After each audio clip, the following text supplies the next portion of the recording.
Hi guys, ngayong araw ay day off natin sa trabaho kaya magre-relax lang tayo dito sa bahay. At magpapa-home service massage din tayo ngayong araw para sulit na sulit yung ating day off. Ito nga kararating lang ni Miggy galing school at sabi ko nga sa kanya ay kumain na nga siya ng kanyang dinner. Habang nagkukut-kut nga tayo ng pistachio nuts ay manood nga muna tayo ng balita sa Pilipinas at ayan na nga si Miggy at pinapakain ko na nga siya. Kaya nga lang tignan nyo naman habang kumakain akala mo ay vloggerist kasama niya si nanay at naka-tripod pa at nagse-cellphone.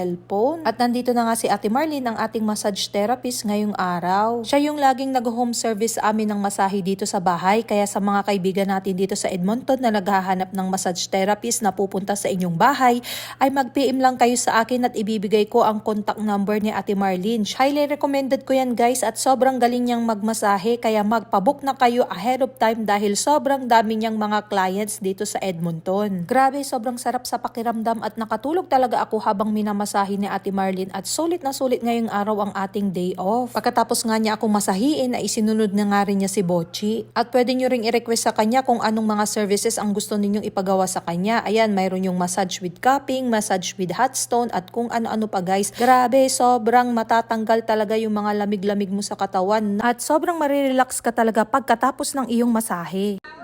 Canada. This 25-year-old earned honorary degrees in sociology and business.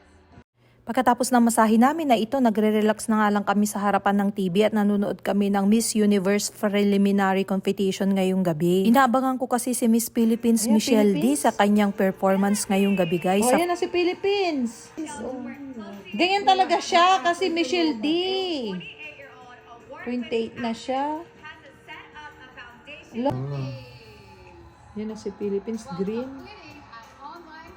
Ayan, sa mga hindi nakapanood ng preliminary competition kagabi, pwede nyo yung mapanood sa YouTube guys. Tapos sa Sabado ay i-announce nila yung top 20 naman. So ayan lang guys, na-share ko lang sa inyo. Baka kasi mahilig din kayo kagaya ko na manood ng ganyang mga beauty contest. Ayan guys, ang bilis ng transition at umaga na agad dito sa Canada. So ayan guys, hindi na ako nakapagluto ng breakfast ni Miggy.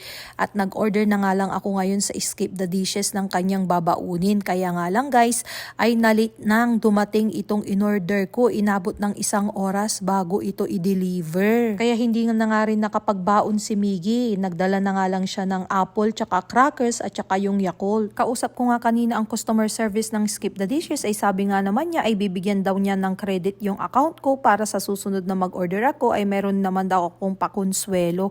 Kaya nga lang guys ay chinek ko naman yung account ko ay wala naman silang pinapadala. Anyway, yun lang guys na i-share ko lang. So dito na natin tatapusin yung video natin ngayong araw. Baka hindi ka pa nakakapag-follow sa ating Facebook page, ayan, i-follow mo na ang ating Facebook page, like and share, at maraming salamat sa lahat guys. At abangan ninyo by end of this month ang ating pa-Gcash na naman sa ating top 3 followers na mananalo ng tig 200 Gcash at mayroon ding 4 na followers na mananalo ng tig 100 Gcash. Ayan guys, para may pang-load kayo sa inyong mga cellphone. Kaya ano pang hinihintay ninyo, i-follow at i-like and share ang ating Facebook page. Thank you very much guys!